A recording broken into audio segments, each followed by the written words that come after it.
আমরা কিন্তু তোর বাড়িতে যে এত সুন্দর ভগবত সেবা হয়, এত ভক্ত আসে, তোর এই বাড়িটা ধন্য হয়। ভক্তের পদধূলি, বৈষ্ণবের পদধূলি। তাই বললাম যে দেখ, যদি অন্য কিছু অসুবিধা না থাকে এটা বন্ধ করিস না, এটা কম। বিমল বলল তাই হবে মা, মা অসুস্থ, ওর মা অসুস্থ, যাই হোক।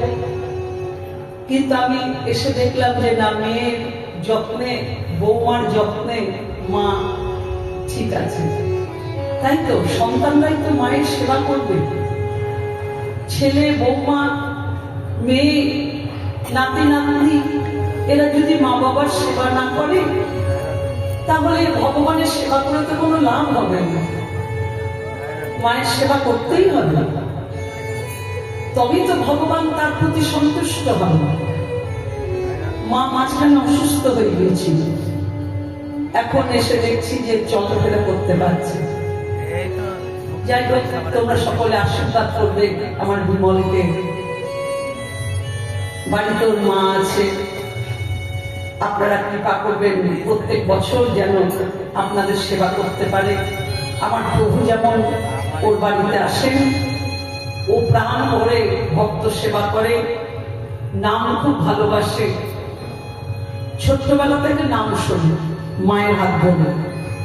তা ওর ইচ্ছা, ওর বাসনা যেন পূর্ণ হয়। আমার ছেলে বলে বলছি না, ও আমার খুব খোঁজ খবর রাখে। মাঝে মধ্যে ফোন করে, মা কোথায় আছো, ঠান্ডায় কোথায় যাচ্ছ, কেমন, ঠিক মতো বিশ্রাম করো। আমারও তো ছেলে, তাই মায়ের খোঁজ খবরটা রাখে। যাই হোক, আজ আমরা এসেছি। ওর বাবা চলে গেছে, এটা একটা ব্যথা, কিন্তু গোবিন্দ যার সহায় থাকেন তার কোনো ভয় নেই। আজ আমরা বিমলের বাড়ি নয়, এটা বৃন্দাবন। তাই আজকে যে লীলাটি আমরা আস্বাদন করছি, মৃদুবরী কৃষ্ণকালী।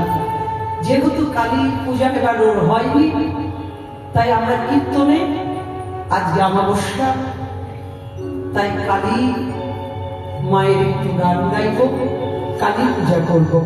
কেমন?